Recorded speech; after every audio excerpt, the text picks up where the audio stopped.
The live TV, सच सबसे आगे। नमस्कार, मैं हूं रंजीत झा और आप देख रहे हैं द लाइव टीवी। कांग्रेस के समर्थन में अमेरिका उतर आया है। जी हां, वही अमेरिका जिसके डिप्लोमेट को इस वक्त भारत ने तलब किया। विदेश मंत्रालय ने तलब करके 40 मिनट तक खूब बातें सुना डाली कि आप हमारे आंतरिक मामलों पर क्यों बोलते हैं। लेकिन बड़ा सवाल यह है कि भारत में जब भी इस तरीके के विवाद खड़े होते हैं, अंतरराष्ट्रीय स्तर पर यह चर्चा का विषय बन जाता है। इस वक्त लोकसभा चुनाव से ठीक पहले कांग्रेस के मुद्दे पर अमेरिका ने फिर से टिप्पणी कर दी और कहा है कि कांग्रेस के साथ उचित नहीं हो रहा है।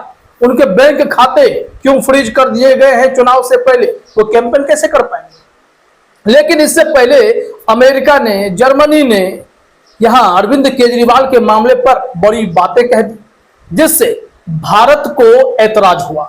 भारत ने कहा कि आप हमारे इंटरनल पॉलिटिक्स हो या जुडिशियल सिस्टम हो, इस पर आप नहीं बोल सकते। लेकिन सवाल यह है कि जब मामला अंतरराष्ट्रीय बन जाता है, जब दुनिया भर में कोई भी खबर छिपती नहीं है, तो फिर किसी को बोलने से हम रोक कैसे पाएंगे। हम तभी बोलने से रोक पाएंगे जब हमारे यहां विवाद नहीं होगा, जब चीजें वाकई में निष्पक्ष तरीके से आगे बढ़ती हुई दिखाई पड़ेंगी। ऐसे में आज अमेरिका बोल रहा है, कल जर्मनी बोला था, परसों फ्रांस बोलेगा, और हर किसी को हम बोलने देंगे क्या। हमारे इंटरनल मैटर पर दुनिया को बोलने का हक भले ना हो, लेकिन भारत में लोग सवाल तो खड़े कर रहे हैं। जिनके साथ गलत हो रहा है वो बोल तो रहे, लेकिन खबरें छिपती तो नहीं है ना।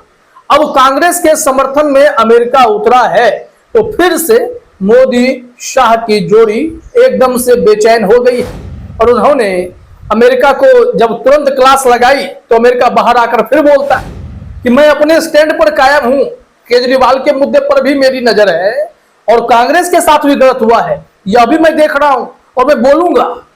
यह खबर अपने आप में बहुत बड़ी हो जाती है कि पहली बार शायद भारत के लोकतांत्रिक मुद्दों पर, सरकारों के रवैये पर, कानून की प्रक्रिया पर, जुडिशियल सिस्टम पर कोई विदेशी ताकत बोल रहा है और यह होना नहीं चाहिए था। हम नहीं देंगे बोलने की अनुमति, लेकिन उन्हें बोलने से रोकेगा कौन। डिप्लोमेट को बुलाकर हम डांट फटकार सकते, उनके राजदूत को बाहर भेज सकते, लेकिन अंतरराष्ट्रीय संबंधों का फिर क्या होगा।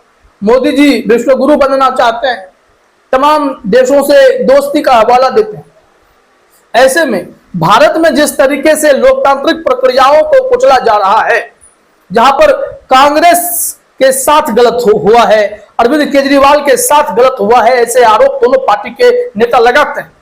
उस परिस्थिति में अगर अंतरराष्ट्रीय स्तर पर भी सवाल उठता है तो निश्चित तौर पर मोदी और शाह विश्व गुरु बनने का सपना जो देख रहे हैं वो सपना सपना ही रह जाने वाला है।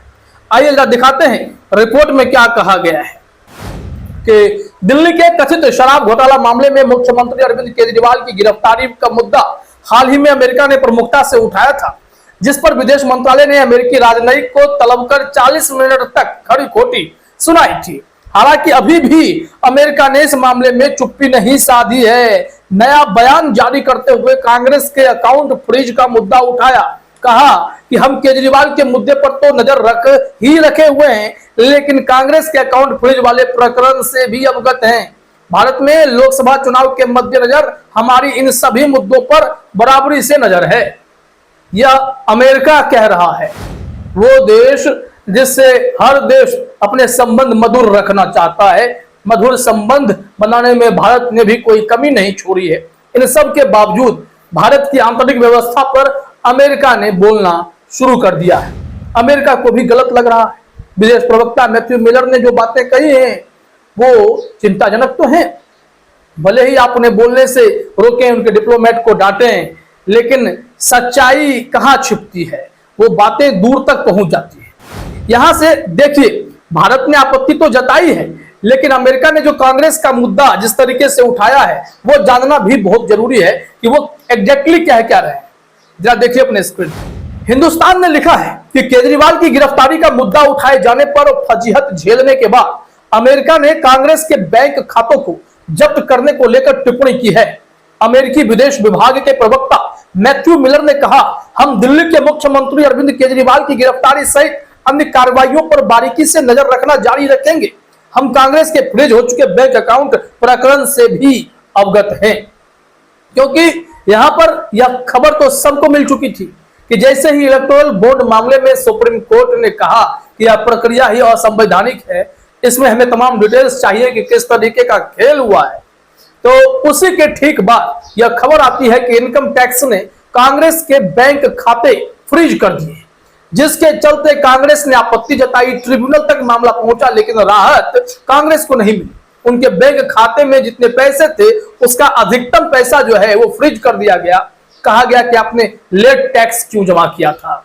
हालांकि दलीलें कांग्रेस की ऐसी हैं कि इसे अगर सही से समझा जाए तो फिर इनकम टैक्स का इस तरीके से खाता फ्रीज कर देना, कांग्रेस के अकाउंट को फ्रीज कर देना उचित नहीं है। यहां अब देखिए कि क्या कहा जा रहा है, अमेरिका क्या बोल रहा है। अमेरिकी विदेश विभाग के प्रवक्ता मैथ्यू मिलर ने बुधवार को एक नए बयान में कहा कि कांग्रेस के बैंक खाते फ्रीज करने से आगामी चुनाव में उसके लिए प्रभावी ढंग से प्रचार करना चुनौतीपूर्ण हो जाएगा और हम इस तरह के प्रत्येक मुद्दे के लिए निष्पक्ष, पारदर्शी और कानूनी प्रक्रियाओं की उम्मीद करते हैं। हमने सार्वजनिक रूप से पहले भी जो कहा है, अभी भी मैं वही कह रहा हूं। हमें नहीं लगता कि किसी को भी इस पर आपत्ति होनी चाहिए।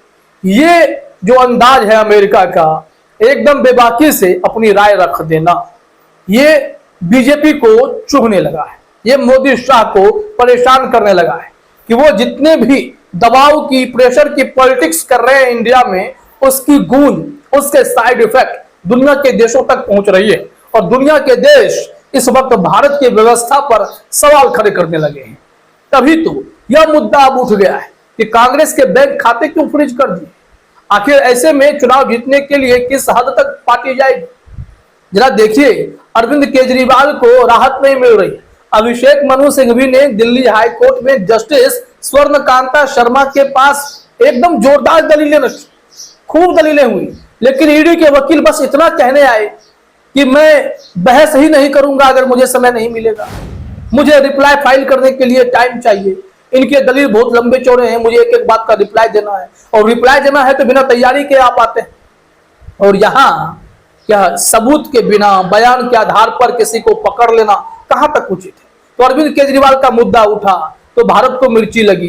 भारत ने जर्मनी को, अमेरिका को मैसेज दे दिया, डिप्लोमेट को बुलाकर डांट फटकार लगा दी, लेकिन अमेरिका बाहर निकलता है और कहता है कि मैं अपने स्टैंड पर कायम, मैं केजरीवाल पर भी बोलूंगा, मैं कांग्रेस पर भी बोलूंगा।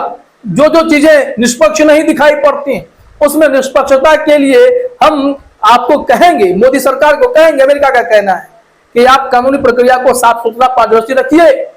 इस तरीके से अगर चलता रहा तो यह देश का मुद्दा विदेश में फैलते फैलते देर कहां लगने वाली है। दुनिया के कई देश अगर बोलने लगे हैं तो कल को हर कोई बोलेगा और मोदी सरकार सिर्फ चीख चिल्ला कर रह जाएगी। यह उचित नहीं है। हम बार बार कह रहे हैं कि भारत की आंतरिक व्यवस्था पर विदेशियों को बोलने का हक नहीं है, लेकिन जब बातें दुनिया में फैल जाती है तो उन्हें बोलने से रोकेगा कौन? ये सवाल भी तो है। आप डांट फटकार कर कितना देर किसी को खामोश रख पाएंगे? यह सवाल जारी रहेगा। और यह बड़ी खबर है कि केजरीवाल के बाद कांग्रेस के समर्थन में भी अमेरिका खड़ा हो गया है।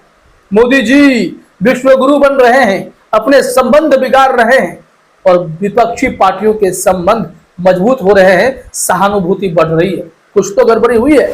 फिलहाल इस वीडियो में इतना ही। आप सभी का हमसे जुड़ने के लिए बहुत बहुत धन्यवाद। द लाइव टीवी, सच सबसे आगे।